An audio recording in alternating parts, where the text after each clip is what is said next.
Welcome to the Church of Obelisk and to my 731D Visage guide. This video will cover everything you need to know about how to play Visage, who is one of the strongest heroes in the game right now. We'll talk about both offlane and mid, which are the strongest and most popular roles for Visage, but we'll also address the other roles since Visage is viable in literally every position. Here's what we'll cover in this video.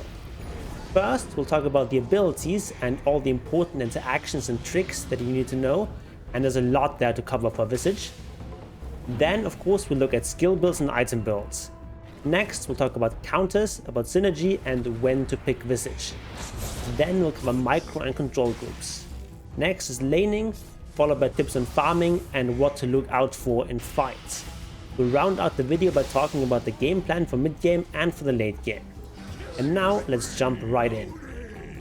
So let's start by taking a quick look at Visage's stats. And they're nothing really impressive. You have 50 base damage, which is fairly low, 0 base armor, 285 movement speed is quite slow.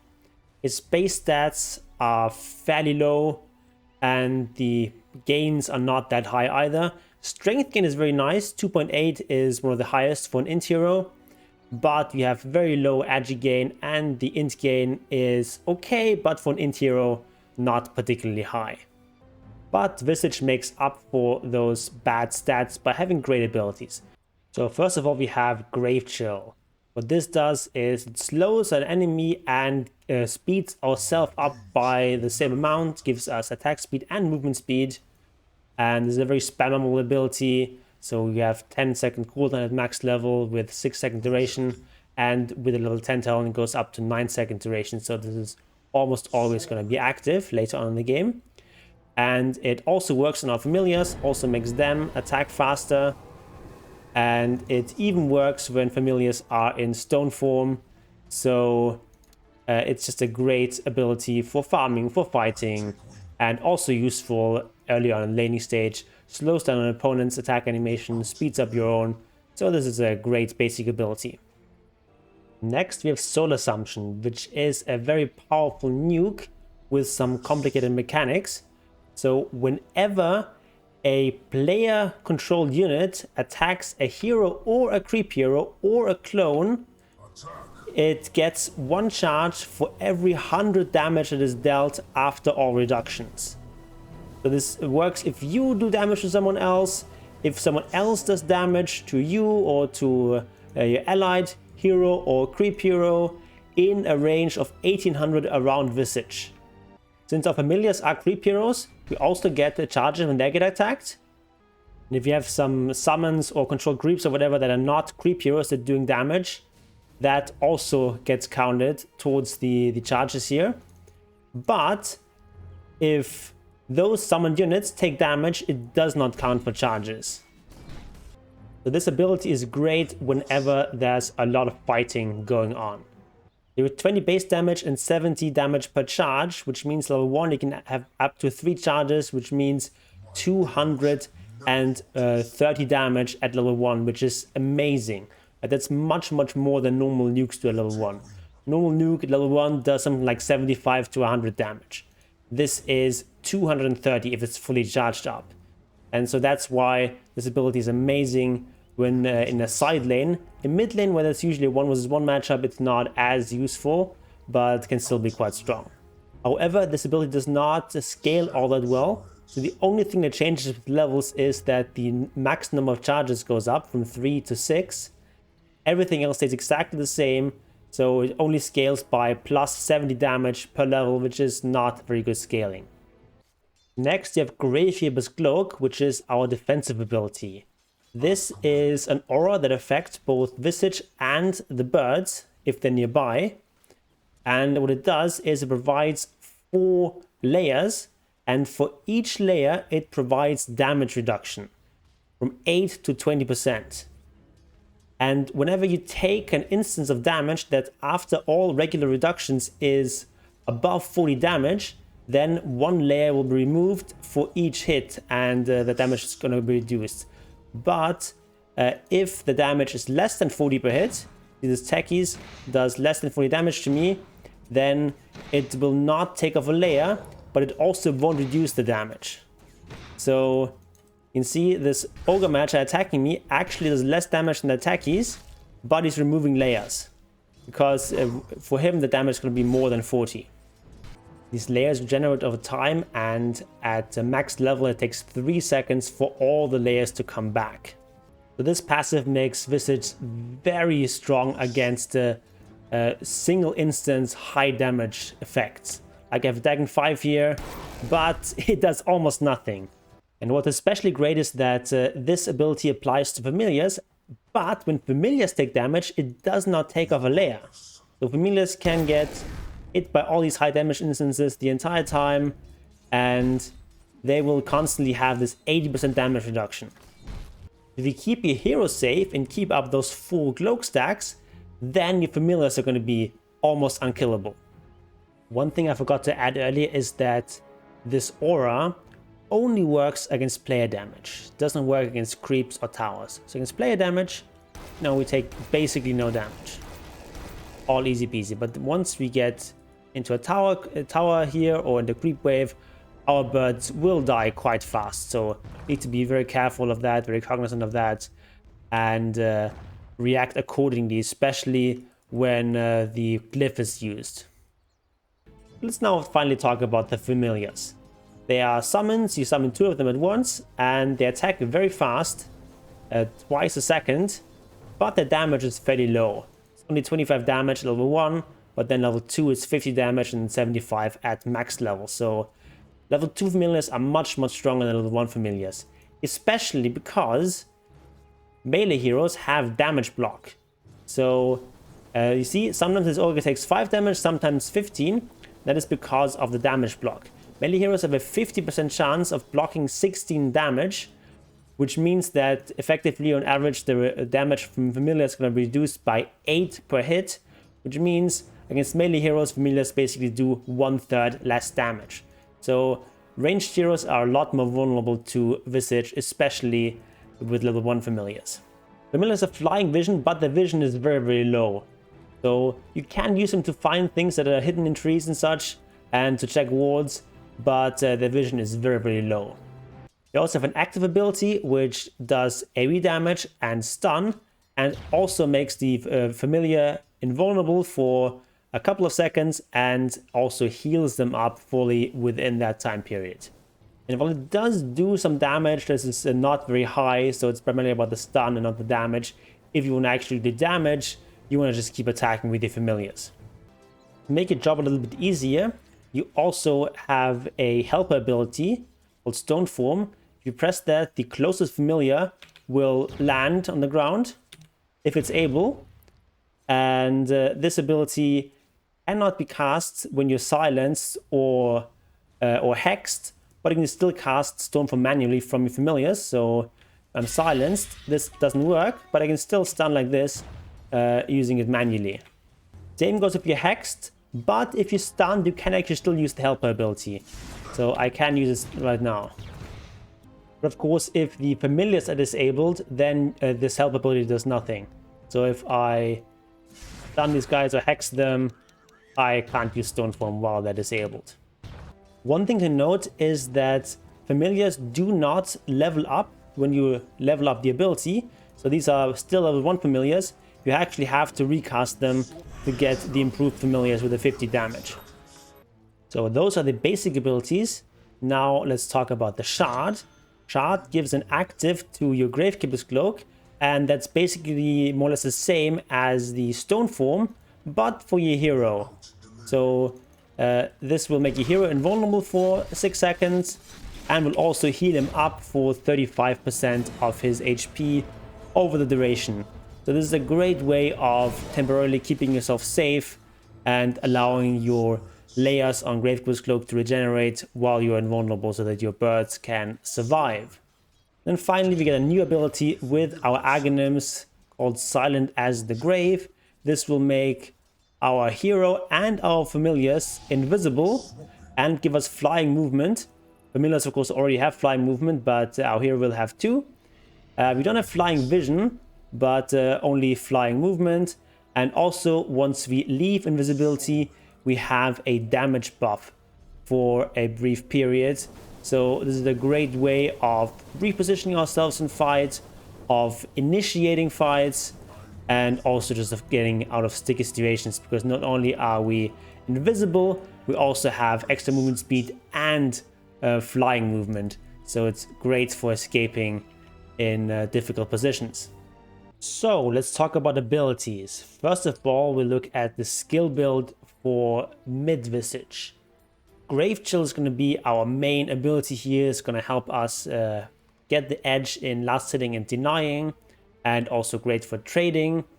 Soul Assumption is useful mid, but not as useful as in the side lanes, because it's generally only going to be 1 versus 1, so not as many charges to be had here. And we do want to, however, get 1 point in this at some point. So the one thing that's fixed in most cases is going to be this skill build at level 8. We're going to have Grave Chill maxed out. We'll have a value point in Soul Assumption. We'll have Familiars, obviously, and then the remaining 2 points into Gravekeeper's Cloak. How we get there is very situational. So if we're facing a hero that can really go on us early on, we might put a point in Soul Assumption much earlier. For example, if you're landing against a Bat Rider, he will often try to go for a kill at level 2. So having level Soul Assumption here is very important for fighting back, and Gravekeeper's Cloak would not do very much against him anyway. So in that sort of matchup, getting an early point in Soul Assumption makes sense. Also makes sense if there's going to be a lot of ganking, either enemy ganking you or your support ganking the enemy mid laner. Then we want to have an earlier point in Soul Assumption. But if it's going to be a calm and placid lane, you might get this level in Soul Assumption as late as level 8. And since Soul Assumption doesn't scale very well, we will get it last and max out Gravekeeper's Cloak second. However, if you're in a lane where you're facing some sort of heavy harassing nuker like a Zeus or a Scarab Mage, we will max out Gravekeeper's Cloak first actually, and then max out Grave Chill second. But like 90% of the time, this is going to be your skill build at level 8. And since Gravekeeper's Cloak scales really well, we actually take the last level of that over the level 10 talent, because going up from 64% damage reduction at max to 80% is a huge jump, and also has faster recovery time. So this is more valuable than the talent, generally speaking. And speaking of talents, we almost always want to go for these 4 talents. The Grave Chill cooldown over the attack damage is a bit debatable. The attack damage is a little bit stronger in the early game, also offers better split pushing, but generally this is going to be better, just more mobility and higher uptime on this Grave Chill cooldown. And then the armor corruption is a huge deal. If everything attacks one target, it's minus 4.5 armor, which is huge, and generally better than a second random target for Soul Assumption. And then movement speed, again, usually better than the Soul Assumption damage. 20 Soul Assumption damage per charge is not that much in the late game. Like, this is 120 damage extra nuke at maximum. Level 20, that's not that much anymore. You'd rather have the movement speed. And then level 25, this talent unfortunately is pretty garbage. Gravekeeper's Cloak grants plus 10 armor. It's not plus 10 armor per charge, but just plus 10 armor. And it gets disabled if Gravekeeper's Cloak is taken away entirely. So the extra familiar is just much stronger. But if you are in a game where your familiars generally die very fast and you're not really right-clicking with them very much, then you might consider just getting Soul Assumption hits 2 targets and the Soul Assumption damage per charge to just be more of a nuker. But in maybe 90% of games, you want to go for this exact setup here with the talents. Next, we'll talk about the skill build for offlane or for carry Visage. So we've in the side lane with a core, we're going to get a level in Soul Assumption because it's our best fighting skill at the start. But we generally only want 1 level here because it doesn't scale that well and because it doesn't help us farm. So 1 level usually enough, but if you really focus on winning your lane, you might put a 2nd or 3rd point in here to have some extra oomph, some extra nuke damage. But most of the time we're better served just maxing out Grave Chill right away This is going to help us farm better and be more mobile. And then of course Graveguard's Cloak is maxed out second, and then Soul Assumption in the end. Talents, again, exactly the same as for mid lane, so nothing changes here. And then finally for support Visage, position 4 or 5, we again start with Soul Assumption, but we often want to put some more points in here. Second point, maybe even a third point. The reason for this is that this is what helps us the most in lane, and as a support we're not as worried about scaling, so we can leave Grave Chill for later and just get some extra points in Soul Assumption. That helps us win the lane and also is great for early fighting in general. And as a support, we're not as focused on our right-click damage, we're a bit more focused on the magic damage from Soul Assumption. So that's why we get Grave Chill much later than usual. And we need some points in Graveguard's Cloak as well, so we can actually survive and our familiars can survive. It's more important to have some familiars that actually survive than familiars that do a little bit more damage with Grave Chill. Talents are a little bit more flexible here as support. We can really justify any of these for 10, 15, and 20. At level 25, we always want to go for the +1 familiar. But going for these nuke talents is perfectly viable as a support. And level 10 talent, since we're getting Grave Chill quite late anyway, we only get the value point at the start.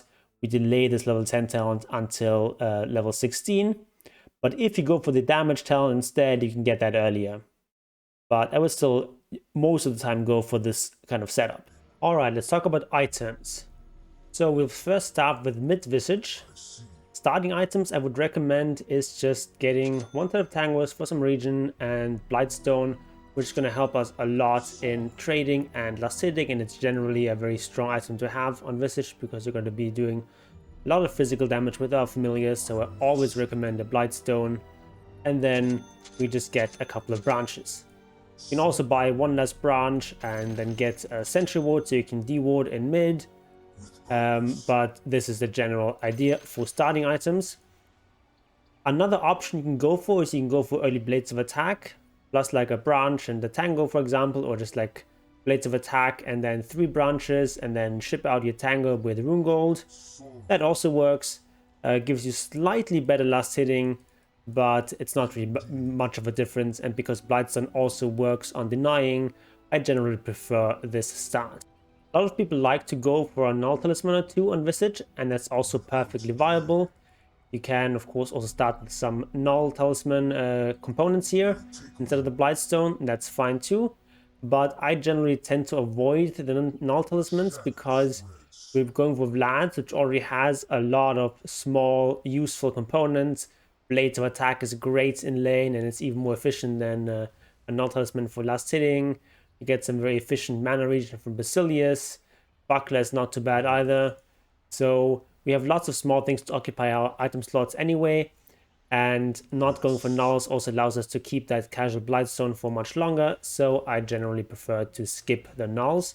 But if you want to go for 1 or 2 nulls and be able to fight a bit better in lane, that's fine too. If you want to go for nulls, I recommend going for them right away. But in either case, you want to get a magic one in most lanes because you have all these branches filling up your slots. And then you get the Blades of Attack, which is great for last hitting. You get Basilius. If you're struggling with mana, you might also get the Basilius or at least the Sage's Mask before those Blades of Attack. And then we just finish our Vlads. Generally speaking, we don't really need boots early on, especially in mid. We don't need movement speed that much. But in some matchups, we might have want to go for boots right away. And we want to go for Vlads because it's just a very efficient item for Visage. It allows us to do more damage with our birds. The mana regen is great. Extra armor is great for us and for our birds. And it's just in general a very strong team fight item. And we want to be grouping up and fighting with our team in the mid game. So it's just an item that fits Visage really well. You usually spend most of the early game just sitting in mid for like 8 minutes or something, and Vlad's is great for that, but after that we tend to want to leave our lane a bit, and then Boots of Speed is great at that stage, and afterwards we can go for the Drum. The Drum is obviously really efficient item on Visage. Everything gives is great for Visage. The active is great for our birds, great for team fighting, which you want to do. And the reason we go with Lads before Drum, generally speaking, is that Lads is an item that helps us farm better, help us scale better. Drum is really only a fighting item, whereas Vlad's gives us a lot of sustain and has better build up, so we want to go for that first and then the Drum second. So this is the basic setup that we're almost always going to have going into the mid game. After that, we want to upgrade to Wraith Pact, obviously. Oftentimes it's going to be our next item, but doesn't necessarily have to be the right next item. We can also go for something like a medallion, for example. Great minus armor, very, very efficient with the physical damage with our familiars. What I often like to do is go for a medallion, then also buy an extra casual Blightstone. Also why it's listed here again on the mid-game options. And this stacks, obviously, so it's just really, really efficient because you stack multiple sources of minus armor. It gets more efficient. Once our drum charges start to run out, we want to buy Boots of Bearing. So generally, we want to start saving up for this once you're at 1 or 2 charges. Solar Crest obviously is a great item to go for if you have a carry that heavily benefits from that. So if you have something like a Life Stealer, for example, a hero that really likes the movement speed, attack speed, and the armor, then Solar Crest is a great item to go for. But it's more of like a supportish choice, so maybe not necessarily what you want to go for as a mid Visage. The Shard is a great defensive option, something you want to buy in almost every game. Similar thing for BKB, a great item obviously on almost any core hero, and many support heroes for that matter. Don't need to say very much about this. In games where there's a lot of silences and a lot of magic damage, you want to go for BKB. Pipe is also a strong option. It gives like a double protection because your birds get protected by the fact that your Gravegirls Look charges stay alive for longer, but then they also get the direct benefit from the aura and from the active. So it's a great way of keeping your birds alive, great for your team as well, but sort of similar to Solar Crest, it's kind of a supportish item, so maybe not really what you're looking for as a mid laner. These items don't help you scale very much. Another situational choice is Orchid. Orchid obviously is great if there's very elusive heroes, and generally speaking, there's an item you tend to want to buy fairly early, so maybe right after these early game items. You generally in this patch don't want to rush for Orchid, because the build-up is just not that great, but Orchid tends to be a good item in some games. Aghanim Scepter gives you extra mobility, and it's great when you want to engage on certain backline heroes, like you're playing as a sniper, for example. And I've listed some situational items, which are items that you rarely buy, but can be useful in certain games. Or if Atos for some extra catch can be useful. Spirit Vessel, not really an item you want to buy, but if your team desperately needs an early Spirit Vessel, then you can go for it. Lotus Orb, again, more of a support kind of item, but definitely something to consider, especially if you're dealing with silences. Heaven's Halberd, if you really need that disarm, can be a possibility, but again, it's an item that doesn't really scale, doesn't help you farm or anything like that. When you have Discord, extra magic damage might be useful, buff the damage from Soul Assumption, and also has a nice amount of mana regen, but more of a support Visage kind of item. A Glimmer Cape and Force Staff, especially the Force Staff, can be kind of nice in certain lineups, and these are more like support items, but you want to keep yourself alive, and these are cheap options of doing that. Eon Disc, similar thing. If you're afraid to get bursted, Eon Disc might be the thing for you. And then Shiva's Guard can be quite strong if you're dealing with a lot of regen and you want some extra armor. But generally speaking, for armor, I would prefer going for the AC. Great item on Visage, and it's also one of these items that help you scale better. So if you want to scale well, you might just go for AC like right after the Wraith Pact, or maybe even before the Wraith Pact. Aghanim Scepter, if you haven't bought it earlier, it's always a useful upgrade in the late game to get at some point. Scythe, obviously a strong late game option, gives you that extra reliable disable, especially strong combined with Aghanim Scepter, because then you can pop out of Invis, hex someone, you can stun someone with familiars, maybe you can even resummon familiars and stun again. You have a lot of disable that way. Bloodthorn, strong late game option, very slot efficient, gives a lot of extra damage, and is a way you can deal with evasion, because traditional evasion piercing MKB doesn't help that much because it doesn't help your birds, but this does. But of course it's vulnerable to BKB and other dispel. Gleipnir, also an option, especially we went for Roll of Aegis earlier, but it's more of a marginal choice. And Boots of Travel, not really a common Visage item because you're going to have those Boots of Bearing, but in some games you want this for the teleportation advantage. And of course this can be used to teleport onto your birds. Now let's talk about offlane Visage, and it's mostly the early game that's going to be different. So we start with a Tango, obviously for region, and then I like to go Basilius and one Mango, and what this allows us is to just use a lot more soul assumptions. And this build is especially good if you have like a good lane partner that can engage people and that can trade well, and then we can get kills with soul assumption. If that's not the case, if you have a more defensive pos 4, then you probably don't want to go for this. You want to instead then go for the same build as you would in mid lane. Just this, a bunch of right click damage and a bunch of stats. And then you would buy just the Magic Wand and Ring of Basilius and then proceed from there. And by the way, the same item build also applies to Carry Visage. That doesn't really change here very much. Offlane and Carry Visage have pretty much the same itemization. So we want boosted speed in the side lanes, because in side lanes movement speed is much more important than in mid lane. So we generally can't just go for Vlads right away. We want to get boots at least, have some extra movement speed, and then we finish our Vlads. And from there we proceed just like we would in the mid lane. We get our drum, we can maybe go for like Medallion and Solar Crest. And the Solar Crest is more like an offlane item, not so much carry item. Your carry, you would almost never get this, but if you're offlane, Medallion and Solar Crest are very good. And from there you just buy the same kinds of items you would as a mid laner. Just one note on Carry Visage. If you carry Visage, you tend to want to buy the AC more often and earlier. But for the most part, the itemization is the same as in the offlane. And finally, we'll talk about support Visage, so position 4 or 5. Starting items, I would once again recommend Tango, Basilius, and a Mango. And from there, you get a stick, just a very efficient laning item.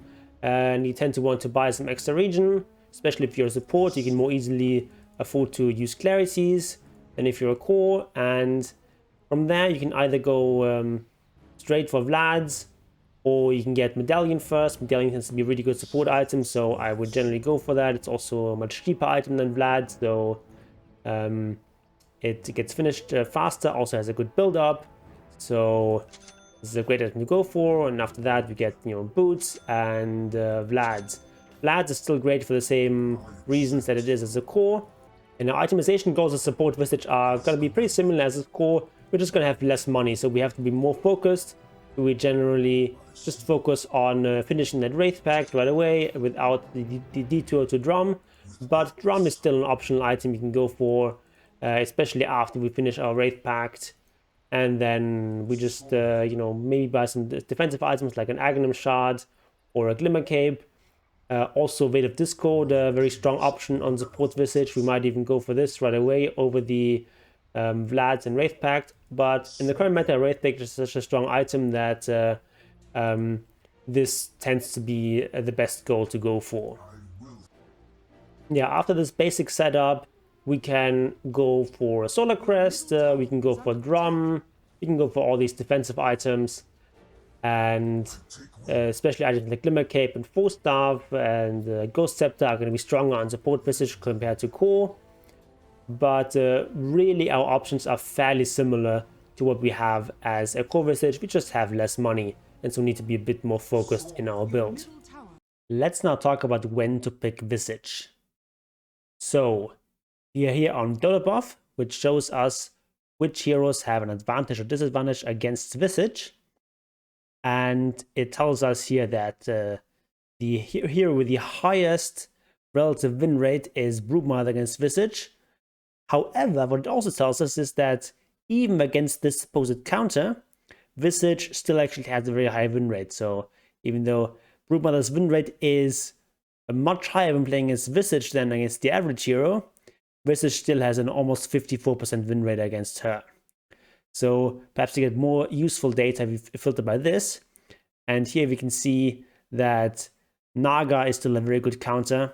But even against the worst counter, we still have an almost 48% win rate.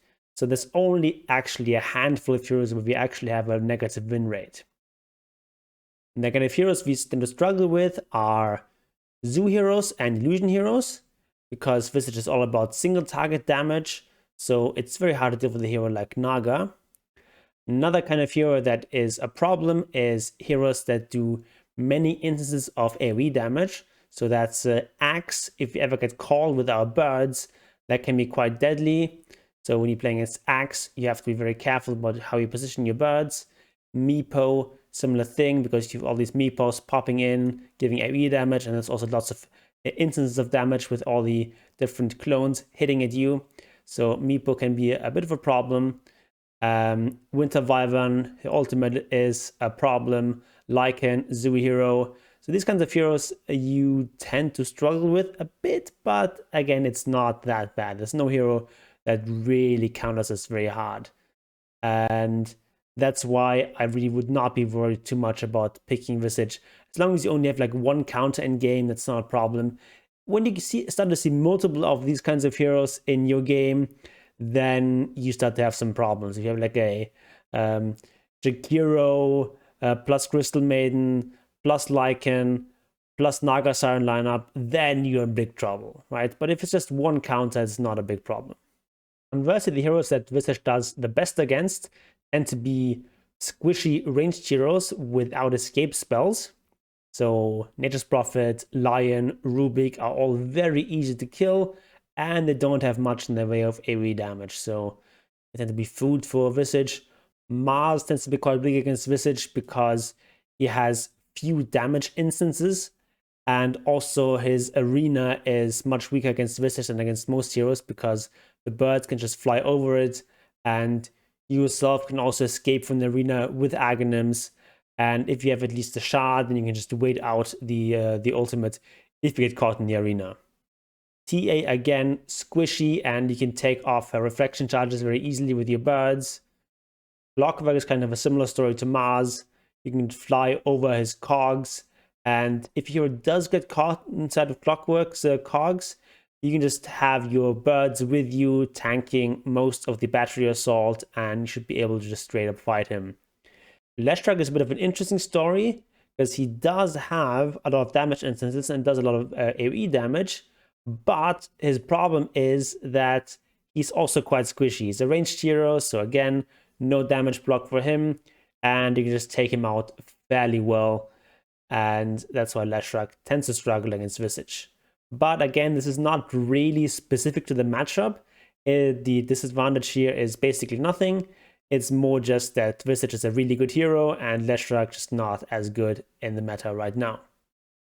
What's perhaps more interesting than what heroes you are facing is what heroes are on your own team.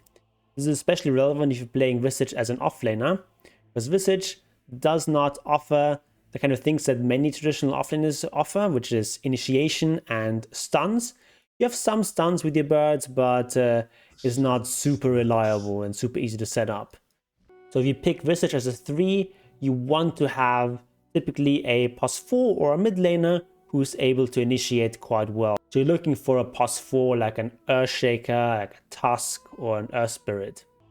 Or you want a mid laner with some initiation power, like one of the Spirits, or maybe something like a Tiny Mid. One hero that Visage works particularly well with is Luna, because of her aura. This affects all heroes and creep heroes and gives a flat damage bonus of up to 35.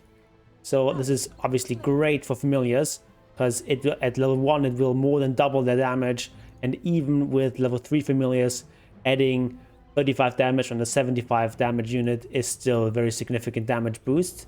And since Luna is a very stat-based hero, having all these aura items that Visage typically likes to buy, you know, all the Bloods and perhaps even Solar Crests and such, is going to be very useful for Luna. By the same token, having other aura heroes like Venge and Beastmaster can also be useful, but not nearly as much as Luna, because these auras are more percentage based. They don't add as much bonus damage as Luna aura does. But don't worry too much about maximizing your damage with these synergies. Visage already deals a ton of damage. What you really want most in teammates is the things that Visage does not offer as much. So you want stuns, you want teamfight control, you want initiation, you maybe want some saving abilities. Right? This is the stuff that Visage lacks and that you want in your teammates. Let's talk about Micro and how to control Visage and his birds. So a very important tool for this are control groups. You can find control groups here in the menu. Here you can find control groups 1 through 4. And if you go to advanced hotkeys, you can find here more control groups. So I've got control groups from 1 to 6. I also got the 0 one, which I don't really use. So the way this works is you select some amount of units, and then you hit control plus the control group that you want to assign. So if I hit control 1 now, whenever I hit 1, I will select these units. And if I double click 1, I will center my screen on these units. And you can do this with 1 through 6 for my setup. So I have my main hero is just going to be on F1. Just select your hero. This is here. And then I have 1 for my hero and all my familiars. I have 2 for all my familiars. Then I have an extra control group on 3 and 4 for these 2 individual familiars, which is useful when you're looking for someone who's hiding in trees, or you're trying to, you know, snipe some runes. You send just 1 familiar there, or you're trying to check Roshan, things like that. You want to send off 1 familiar at a time. And then I also have a separate control group for my Wraith Pack. So I have 5 for my Wraith Pack totem. So by default, it's just going to follow you. But if you want to control it individually, then I can do this like this. And then in case I pick up an illusion rune, I also have an extra control group, which is 6 for my illusions, so I can control them, push out some lane or whatever. Especially if you're starting out with Visage, you don't need to use quite as many control groups, but you definitely need to make sure that you have 1 for your hero, 1 for your hero and your familiars, and 1 just for your familiars. And for that purpose, you can also use these ready-made control groups. Basically, we have 1 for just the hero, 1 for all controlled units, which by the way is not going to include the Wraith Pack totem. And then we also have in the advanced hotkeys 1 for all other units, so everything except your main hero. And again, it's not going to include the Wraith Pack totem. So if you just use these, you don't even have to use custom control groups, but I would definitely recommend trying to incorporate that into your play. Let's talk about laning now. First of all, we start with the mid lane. In the mid lane, things are not that exciting at the start. Depends a bit on the matchup, but for the most part, you're just trying to get last hits and denies. And what you often want to do is use Grave Chill on the enemy hero, which will slow down his attack animation, speed up your own, and this way you can get the last hits more easily. But for the most part, it's just about those last hits and denies. You don't care too much about those runes, but if you can get them, it's nice, especially if you can deny them to your opponent if he has a bottle. But in a matchup like this, where my opponent is not going bottle, I'm not going bottle, runes are not that important. I'm playing as a sniper who's not going to be spamming that many spells, so go for the Blades of Attack first, just to make sure that I can last hit and deny better.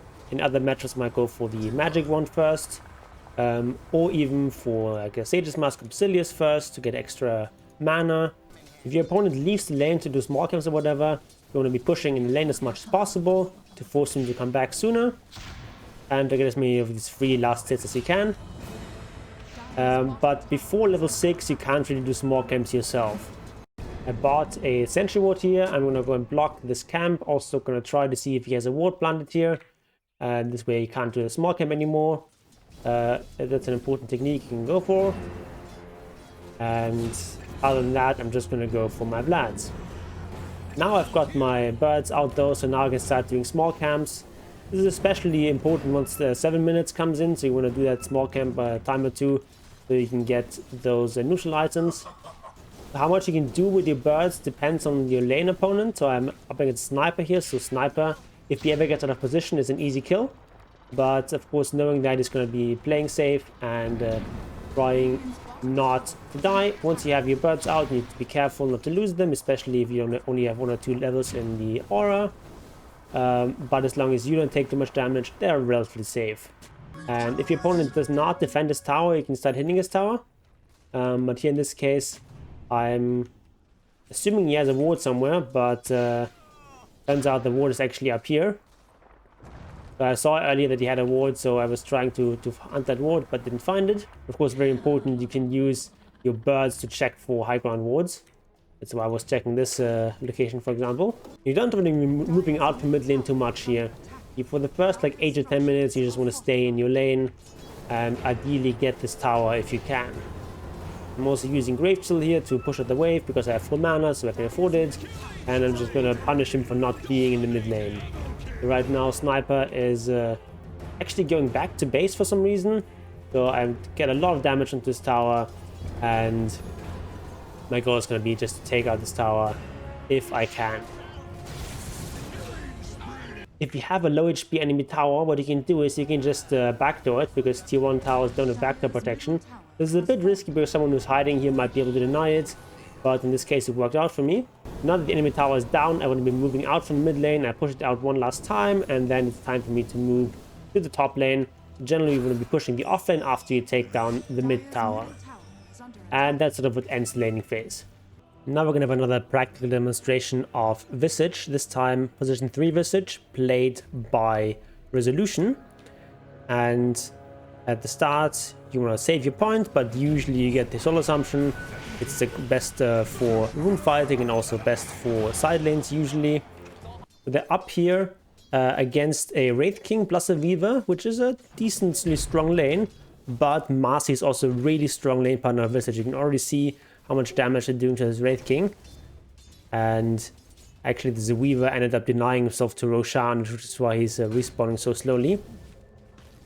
And see, Wraith King is already in deep trouble, and toss back here, and that's a kill for Visage.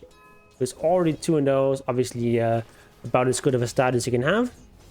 Right now he's getting some items. He's finishing up his Null Talisman, and he's getting a ring protection. Armor is quite important in this lane because they're up against Weaver and Wraith King, which is a lot of physical damage. And they almost get another kill here, but Weaver just manages to get outside of the sentry ward range. In these kinds of lanes, getting up your mana is very important, which is why I just ate a mango by dropping the Null Talisman. And honestly, I feel like he should be prioritizing his Basilius a bit higher, in my view, because they can like get kills whenever they have enough regen. I don't think the armor is that important actually.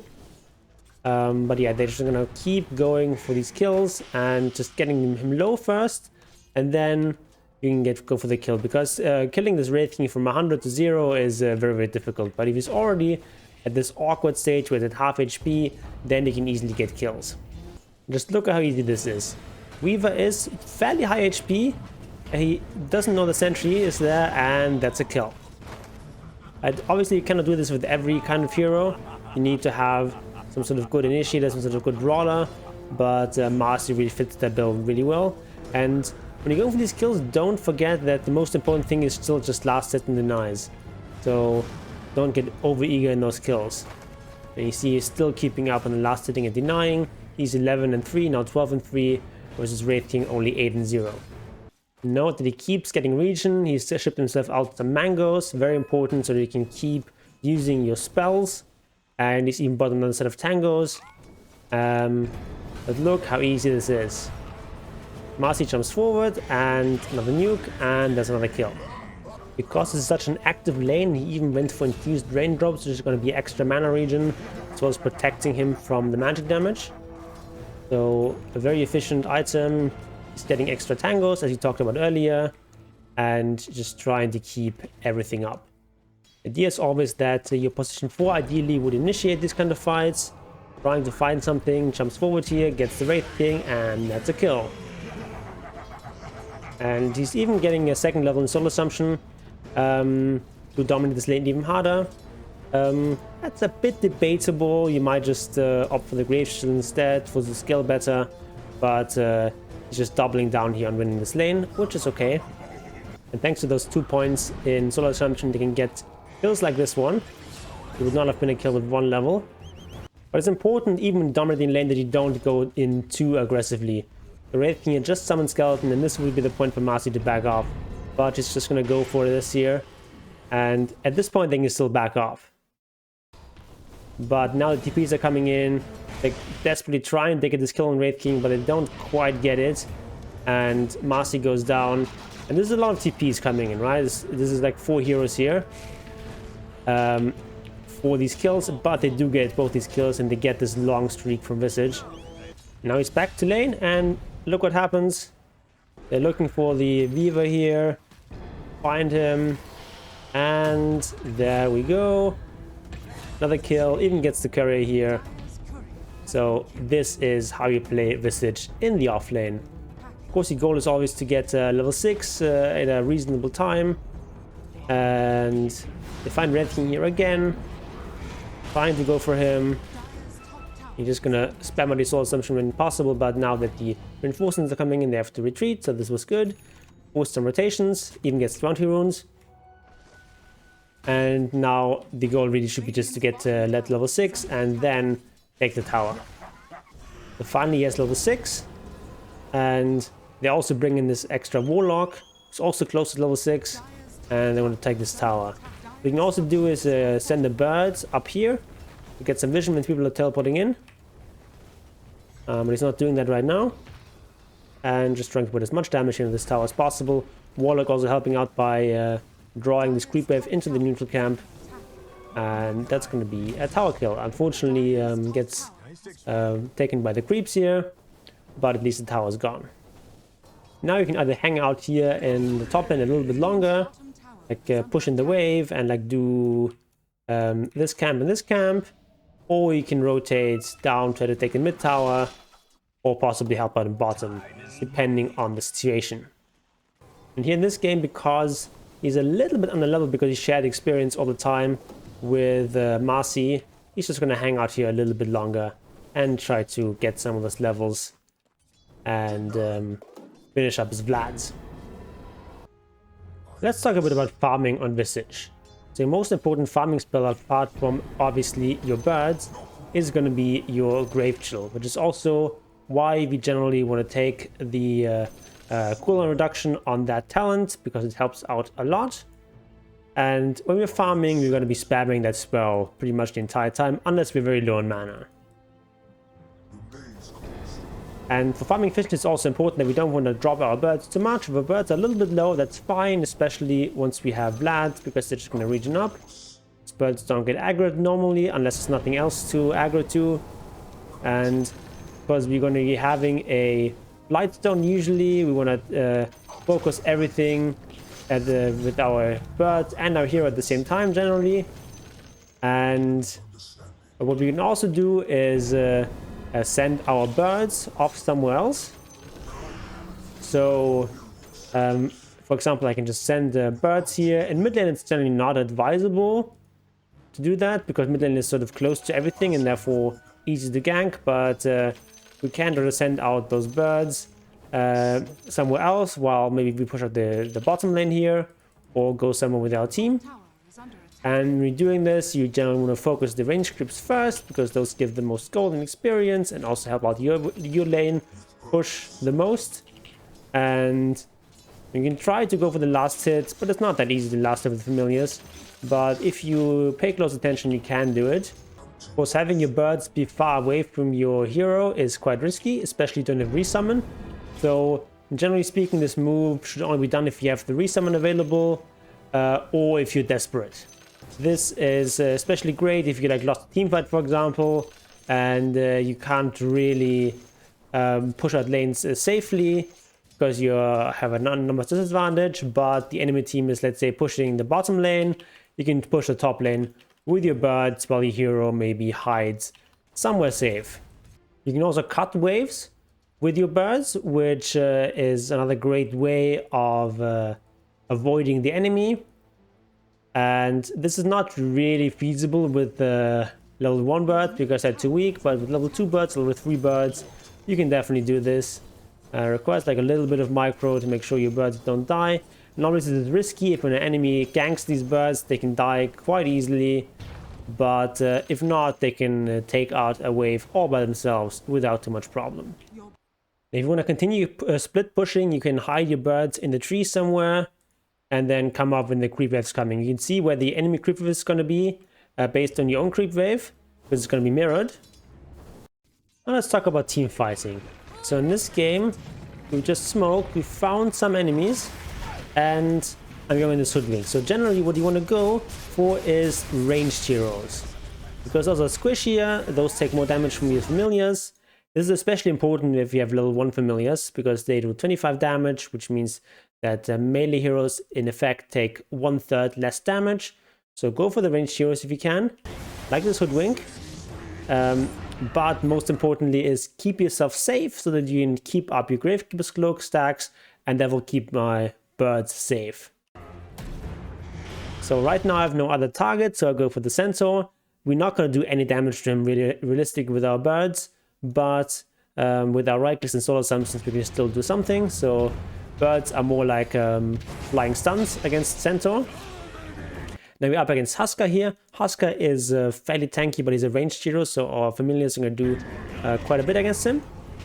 And because he's sort of relying on being low HP, the burst damage from Solar Assumption is very strong against him. And if against him, it's very important to use familiars properly, to use Stolen Form to stop him from armlet toggling. A little bit later in the same game, this time the enemy team went for a smoke, and they quickly take out our Marcy. To come in, try to punch here. Razor takes out the hoodwink, and Husker is another good target. He doesn't have BKB yet, so it's quite vulnerable. And Razor is on the chase. I help out Razor here, and thanks to the stuns here, we can take out the Husker here. And now Centaur is also gonna die. Our lone druid is on him, and there's 0 chance of him escaping here. And now we can go for the Roche.